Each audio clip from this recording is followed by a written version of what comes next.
단계적 일상 회복 이후 코로나19 확산세가 이어지면서 위중증 환자가 나흘 연속 최다를 기록했습니다. 신규 사망자는 4차 대유행 이후 최다, 역대 발생 규모로는 세 번째인 32명이 발생했습니다. 오는 11일로 예정돼 있는 일상 회복 2단계 전환이 가능할지 우려가 커지고 있는데요. 김윤 서울대 의대 교수와 함께 자세한 상황 짚어보겠습니다. 안녕하십니까? 안녕하십니까? 자, 지금 신규 확진자 수가 나흘째 2,000명대를 기록하고 있는데 네. 단계적 일상 회복 이후에 네. 확진자가 늘 수밖에 없다는 건 누구나 다 알고 있었지만 네. 그래도 지금 상황이 객관적으로 보기에는 어느 정도 수준이라고 봐야 될까요? 지금 이제 확진자 수가 늘어나는 이유를 당국은 단계적 일상 회복 때문이라고 설명을 하고 있는데 네네. 실제 확진자가 어디서 늘어나고 있는가를 보면 이게 단계적 일상 회복의 영향이라기보다는 백신 접종과 관련된 요인들입니다.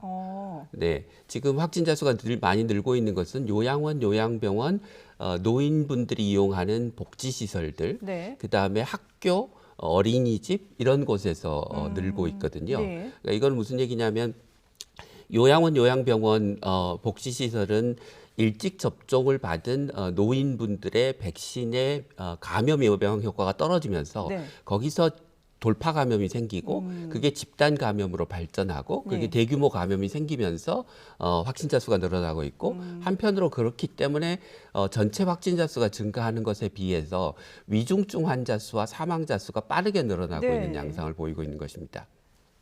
학교도 마찬가지로 학생들, 그러니까 아이들과 청소년들의 접종률이 지금 현저하게 낮은 상황이기 때문에 네. 특히 지금 11세 미만은 아예 접종이 이루어지지 않고 있는 상황이기 때문에 외부에서 발생한 감염이 뭐 교사나 직원들을 통해서 학생들에게 계속 전파되고 있는 상황입니다. 그래서 확진자 수가 빠르게 늘어나고 있는 건 맞지만 그 원인이 단계적 일상 회복의 시행이나 지금 다중 이용 시설에 대한 규제 제한 때문이 아니라 네. 정부가 백신 접종 계획 추가 접종이 너무 늦은 시점에 시행됐고 네네. 지금 보면 그다음에 학생들이 접종을 하지 않아서 학교나 학원, 어린이집에서의 감염이 많을 것이라는 예상이 됐음에도 불구하고 그에 대한 준비가 부족했던 거 아니냐라고 하는 게 근본적인 원인인 것 같습니다. 예. 그러니까 말씀하신 것처럼 실제로 신규 확진자 3명 가운데 1명이 60대 이상이 그렇습니다. 지금 발생을 하고 있기 때문에 네. 말씀하신 것처럼 이 백신을 너무 이제 일찍 맞았던 분들 같은 경우는 지금 시기가 돼서는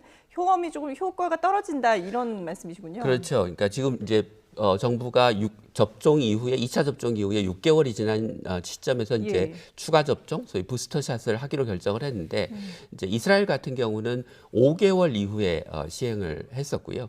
나라마다 조금씩 상황이 다릅니다. 그래서 우리나라도 노인층에서의 돌파 감염들이 얼마나 발생하는지를 정밀하게 모니터링을 하다가 네. 이게 증가하는 시점 양상을 보이면 그에 따라서 추가 접종 시점을 결정했어야 되는데 사실 그런 감시 체계, 네. 정밀한 자료 분석 이런 것들이 이루어지지 않은 채로 어떻게 보면 외국에서 시행된 결과, 외국의 지침을 그냥 기계적으로 따랐기 때문에 생긴 일이 아닌가 싶습니다. 근데 그동안에 보면은 이동량이 늘어나면 확진자 수도 늘어나는 그런 추세를 보였지 않습니까? 네. 근데 당연히 이 단계적 일상 회복이 되면서 네. 이동량도 많이 늘었고 네. 그리고 밤늦은 시간까지도 사람들이 거리에 많이 모여 있는 모습들을 볼 수가 있는데 네. 그에 따라서 또 이렇게 확진자 수가 늘어난다고도 볼 수 있지 않을까요? 사실 올해 초부터는 이동량과 확진자 수는 그렇게 강한 상관관계를 보이지 않고 있습니다. 물론 영향이 전혀 없는 것은 아니지만 이동량의 그래프와 확진자 수 증가수의 그래프를 보면 이게 그 아주 약한 상관관계밖에 보이고 있지 않아서 정부가 계속해서 이동량 증가나 다중 이용 시설에 대한 규제 제한을 확진자 수의 증가와 이게 뭐 계속 기계적으로 연결시켜서 해석하는 경향이 있기 때문에 국민들도 그렇고 언론들도 그렇고 이동량 증가를 중요한 확진자 증가 요인으로 생각하는데 이제 그렇게 되면 우리가 문제에 대한 원인을 잘못하게 되는 것이고 문제에 대한 원인을 진단을 잘못하게 하면 그에 대한 대책도 늦어질 수밖에 없는 것이기 때문에 지금 이 상황도 그 코로나19 확진자 증가에 대한 뭐 객관적인 자료 분석, 그 객관적인 자료 분석에 근거한 과학적인 방역을 해야 된다고 하는 그 비판 또는 필요성에 대한 제기가 많았는데요. 그런 부분들이 여전히 개선되지 않고 있는 상황을 반영한 것이라고 보입니다. 그렇군요. 그러니까 지금 현재 이런 확진자 추세를 막기 위해서는 조금 더 과학적이고 정확한 원인 분석이 필요하다라는 네, 말씀이신데요. 그렇습니다. 네. 근데 실제로 이제 보면은 확진자 한 명이 감염시킬 수 있는 몇 명을 감염시키는지 나타내는 그 감염 재생산 지수 같은 경우는 1.07, 그러니까 직전 주에 1.2보다도 떨어졌거든요. 네, 그렇습니다. 이게 선행 지표는 아니지만 그래도 이걸 본다면은 꼭 이게 확진자 수의 증가가 뭔가 좀 연결돼 있다라고 보기는 힘들다는 거군요. 아닙니다. 그 추세는 이제 과거의 확진자 수 증가 추세를 고려해서 앞으로 확진자가 얼마나 늘어날 걸 예측하는 것이기 때문에 그런데 그게 1.2라고 하는 거는 굉장히 높은 숫자거든요. 1.2는 그 바이러스가 다른 사람을 전파시키는 주기가 한 4일에서 5일쯤 되는데 4일에서 5일마다 확진자 수가 1.2배씩 늘어난다는 거니까 굉장히 빠른 속도로 늘어나는 거고 그게 1.07로 떨어졌다고 하는 거는 7%씩 증가하는 것이어서 그것도 그렇게 느린 증가 속도는 아닙니다. 예. 그러면 어쨌든 앞으로 확진자 수가 좀 줄어들 수 있다 이렇게 볼 수 있는 아닙니다. 건가요? 확진자 수는 늘어나는데 조금 속도가 좀 줄었다. 예, 네, 그렇군요. 네. 근데 지금 문제는 사망자 수도 많이 늘어났지만 위중증 환자도 상당히 많이 늘어났거든요. 이러다 보면 이게 결국은 병상과도 연결되는 부분이어서 많은 분들이 지금의 의료 체계로 충분히 막을 수 있느냐 걱정을 하고 있는데 교수님 보실 때는 어떠세요? 이제 이번 주에 470명대, 80명대를 기록했으니까 이제 다음 주에는 아마 500명대 중반을 기록할 거로 생각이 됩니다. 왜냐하면 중증 환자로 가는 데는 환자 발생에서 대개 한 5일에서 일주일 정도가 걸리기 때문에 지난주에 생긴 환자들이 중증 환자로 갈 것이라서 그 정도로 가는 거는 뭐 예상되는 상황이고요. 그다음에 이제 요양원, 요양병원, 노인복지시설에서의 돌파 감염은 이게 구조적인 요인이기 때문에 당분간 쉽게 개선되지 않을 것입니다. 그러니까 이게 추가 접종이 되고 추가 접종의 효과가 나타나는 데까지 2주가 걸릴 거라서 추가 접종이 이루어지는데도 아마 적어도 한 2주는 걸릴 거고 그 추가 접종의 효과가 나타나는데도 한 2주는 걸릴 거라서 한 달간은 현재와 같은 추세가 계속된다고 봐야 될 것 같습니다. 그러니까, 그러면 이제 당연히 병상이 좀 부족해지는 문제가 생길 텐데요.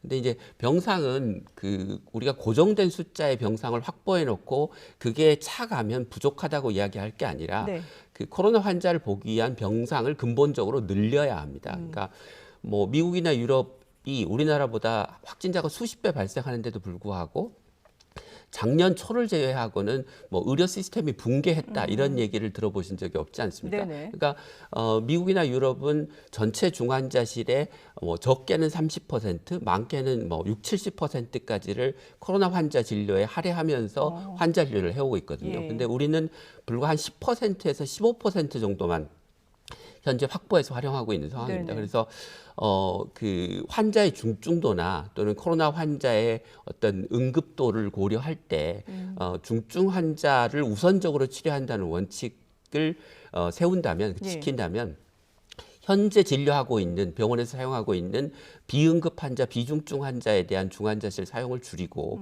코로나 환자에 대한 진료용 병상을 더 늘리는 게 지금 필요한 시점입니다.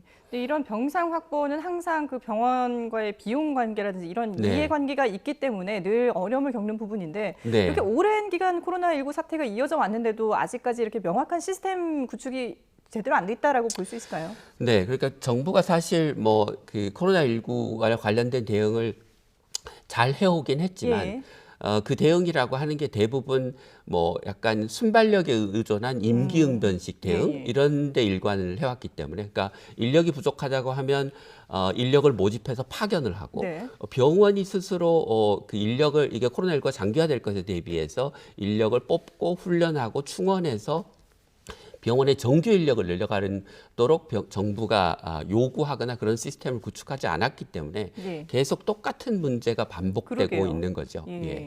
지금 현재 뭐 서울은 이미 75%, 수도권은 73% 병상이 가동 중이라고 하는데 앞으로 위중증 환자가 늘어나는 데 대해서 어떻게 좀 민첩하게 대처할 수 있는지 좀 지켜봐야 될 것 같습니다. 지금 현재 수도권을 중심으로 위중증 환자가 크게 늘어나면서 정은경 질병관리청장이 단계적인 일상 회복 2단계로 전환하는 건 어려울 수가 있다라고 입장을 밝혔는데요. 이 내용 들어보고 계속 얘기 이어가도록 하겠습니다. 민생에 어려운 그런 자영업자 중심으로 거리두기를 완화하다 보니까 1단계 완화폭이 컸다고 판단을 하고 있습니다. 현재 위중증 환자가 증가하고 있어서 저희가 예의주시하고 있고요. 아직은 10일 정도 돼서 좀 더 진행 상황을 보면서 단계 전환이나 조치에 대한 부분들은 검토하도록 하겠습니다. 1단계를 지속하거나 아니면 조치를 강화할 수 있을 것 같습니다. 예. 예. 지금 정부의 계획대로라면 다음 달 13일에 이제 2단계, 단계적 일상회복 2단계에 들어가고 내년 1월에는 3단계로 들어간다라는 계획을 세워놓고 있었는데 네. 확진자 수가 예상보다 많이 늘어났기 때문에 지금 상황이 조금 심각하다고 보고 네. 이 단계를 지금 현재 그대로 유지하거나 아니면 오히려 조금 더 강화할 수 있다 이런 입장을 밝힌 걸로 보여요. 네. 그러니까 코로나19와 관련해서 예. 우리가 확진자 수가 늘어나는 부분에만 주목할 것이 아니라 네. 늘어나는 확진자 수에 대응하는 우리의 방역 역량, 그다음에 의료 시스템의 대응 역량이 어떻게 되느냐를 같이 봐야 되는데요. 네. 단계적 일상 회복을 하면 확진자 수가 늘어날 게 뭐 당연한 사실인데 대응 역량을 늘리지 않고 단계적 일상 회복을 한 다음에 확진자 수가 늘어난다고 단계적 일상 회복의 단계 전환을, 단계의 진전을 멈춘다고 하면 그건 말이 안 되는 이야기인 거죠. 이 선우가 좀 맞지 바뀐 않는 거죠. 거군요. 예. 그래서 단계적 일상 회복을 한다고 하는 것은 사회적 거리두기를 완화하는 것뿐만이 아니라 늘어날 확진자 수에 대비해서 보건소의 역학조사 인력도 늘리고 병원의 병상과 의료 인력도 늘리는 일을 병행했어야 하는데 사회적 거리두기만 완화하고 나머지 두 가지를 그 구체적인 계획을 세워서 확대하지 않은 게 지금 현재 상황인 거거든요. 네네. 그래서 제가 가끔 이런 비유를 드리는데 사회적 거리두기라고 하는 브레이크에서 정부가 발을 떼겠다고 하면서 보건소의 역학조사를 강화하거나 병원의 치료 역량을 늘리는 브레이크는 밟을 계획이 없는 그런 약간 브레이크 없는 자동차 같은 단계적 일상회복 계획을 정부가 발표한 결과가 현재의 상황인 거죠. 예. 그 실제로 이제 정부가 지금 상황을 조금 우려스럽게는 보고 있으면서도 네. 비상 계획을 조치를 내릴 계획은 없다라는 얘기를 들어보면은 네. 아직까지는 지금 이대로 조금 운전을 해가 보겠다 이런 생각이라고 봐야 되겠죠. 현재는 아주 위급한 상황은 아니니까요. 예. 뭐 병상 가동률 70%, 75%라고 하는 게 아주 위험한 수준은 아닙니다. 네. 그러니까 여전히 25%의 여유가 있는 것이고 현재 그 감염 재생산주가 1.07이라고 하는 거는 늘어나긴 하지만 뭐 이건 완만한 증가세이기 때문에 뭐 시간을 조금 더 두고 보겠다라고 하는 것인데 문제는 뭐 보건소의 역학조사 인력을 늘리거나 치료 병상을 늘리는 거는 금방 되는 일이 아니거든요. 그러니까 당장 늘리지는 않더라도 준비를 해갈 필요가 있는데 그 구체적인 준비 계획에 대해서 정부가 밝히지 않고 있는 부분이 그 전문가로서는 좀 굉장히 좀 불안하게 보이는 부분입니다. 그럼 교수님 보실 때는 지금 이 상황에서는 어떤 대책들이 나와야 된다고 보십니까? 첫째는 그 급격한 확산을 막기 위해서 N차 감염을 막기 위해서 보건소의 역학조사 인력을 적어도 한 2, 3천 명 정도는 늘려야 된다고 하는 주장을 사실 작년부터 해왔었고요.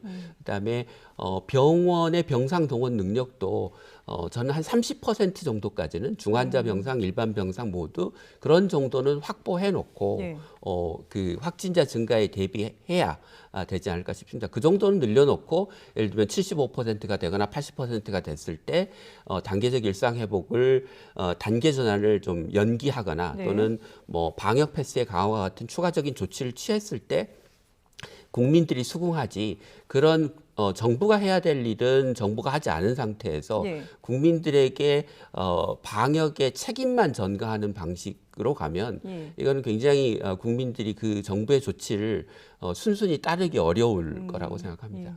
근데 의료 인력 확보도 중요하지만 현장에선 숙련도도 상당히 중요하다라고 그렇습니다. 얘기를 하지 않습니까? 근데 이게 인력 확충을 하면서 그만큼의 숙련된 인력을 확보할 수 있는 그런 여력이 충분하다고 보십니까? 어떻게 그게 시간이 걸리는 일이기 때문에 지금부터 준비해야 된다고 말씀을 드리는 거죠. 사실 늦은 거죠. 그렇죠. 중환자실 간호 인력을 훈련시켜야 된다고 하는 얘기는 작년 봄부터 됐던 이야기거든요. 그런데 지금도 우리가 똑같은 얘기를 반복하고 있는 거는 정부가 그동안 뭘 해왔느냐라고 하는 질문을 할 수밖에 없는 거죠. 거기다 이제 의료진에 대한 적절한 보상이라든지 뭐 처우 개선도 필요한 그런 부분일 것 같고요. 자, 어쨌든 지금 정부가 앞서서 이제 교수님께서는 지금 현재 이 확진자 추세는 결국은 백신과 연결이 돼 있다라고 네. 말씀하시면서 추가 접종이 조금 늦었다라고 말씀하셨는데 정부도 6개월에서 5개월로 감축해서 좀 더 빨리 네. 속도 있게 추가 접종을 하겠다라고 얘기를 했거든요. 네. 이 방안은 좀 충분하다고 보십니까? 바람직한 방향이지만 충분하지는 않다고 생각합니다. 그러니까 5차 유행이 올 거라고 많은 전문가들이 예상을 하고 있고 예. 5차 유행이 오는 시점이 12월 하순에서 1월 초중순 사이라고 생각하면 네. 그 시기에 추가 접종을 맞아서 2주가 지난 시점이 되도록 그 이전에 예를 들면 4개월 이상이 경과한 노인분들은 접종을 하도록 보다 공격적인 부스터샷 계획을 수립하는 게 바람직하다고 생각합니다. 예. 그러니까 그때는 굉장히 확진자 수가 빠르게 늘어나면 당연히 노인분들에서의 돌파 감염률이 굉장히 올라갈 텐데 예를 들면 12월 중순 1월 그때 가서 5개월 됐다고 접종을 시작하면 그만큼 감염의 위험이 높아질 수 있으니까요. 예. 그러면 추가 접종 속도를 조금 더 빨리 할 필요가 있다라고 네, 네. 보시는 거군요. 예. 자, 그리고 지금의 상황을 보면 앞서도 잠깐 그 분석을 해주셨습니다만은 고령층의 확진자 수도 많이 늘고 있지만 최근에 이 어린이들의 확진자 수도 많이 늘고 있거든요. 네. 아이들 같은 경우는 아직까지 우리나라에서는 백신 접종이 이제 뭐 의무도 아니고 네. 물론 이제 선택으로 할 수는 있습니다만은 아직 많이 확산되지 않다 보니까 아이들에 대한 대책을 어떻게 해야 되느냐 이것도 상당히 좀 고민이 될 것 같아요. 네, 그러니까 정부가 뭐 뒤늦게 이제 방역 패스를 어린이집에 도입하겠다 이렇게 예, 발표를 예. 했는데 어린이집도 마찬가지고 초등학교도 그렇고 현재 백신 접종 대상이 아니거나 또는 네네. 중고등학교도 백신 접종은 가능하지만 여전히 접종률이 낮은 상태여서 그 어린이집뿐만이 아니라 네. 다른 백신 접종률이 낮은 소아 청소년과 관련된 기관들의 백신 패스를 의무화할 필요가 있을 것 같습니다. 거기는 아마 학원도 포함시켜야 되지 않을까 예, 싶습니다. 그렇군요. 네. 요즘에 이제 뭐 학원과 또 학교 이런 중심으로도 그 확진자들이 많이 나오고 있는데 네. 다음 주에 당장 이제 수능이 있거든요. 네. 수능 전에 네. 이 학부모들 같은 경우는 상당히 이제 고민되고 또 불안할 수밖에 없는 상황인데요. 수능 전까지 우리 아이들이 좀 안전하게 그래도 시험을 치를 수 있도록 그 환경을 조성하기 위해서 어떻게 해야 될까요? 고3 학생들은 대부분 지금 백신 접종을 맞은 상태이기 예. 때문에 다른 이제 저학년이나 어린이처럼 집단 감염이 크게 생길 가능성은 그렇게 높지는 않다고 생각합니다. 그렇지만 이제 수능 전에 가능한 한 외부 활동을 좀 자제하고 네. 그다음에 이제 기본적인 방역 수칙을 어디에 가든지 철저하게 지키는 것이 중요할 거라고 생각합니다. 예. 혹시 학원 같은 곳에 있으면 네. 일시적으로 할 수 있는 것은 학원의 환기를 잘 하는 것이 아마 큰 도움이 될 것 같습니다. 예, 네. 알겠습니다. 네, 지금까지 김윤 서울대 의대 교수와 함께 코로나19 상황 짚어봤습니다. 잘 들었습니다.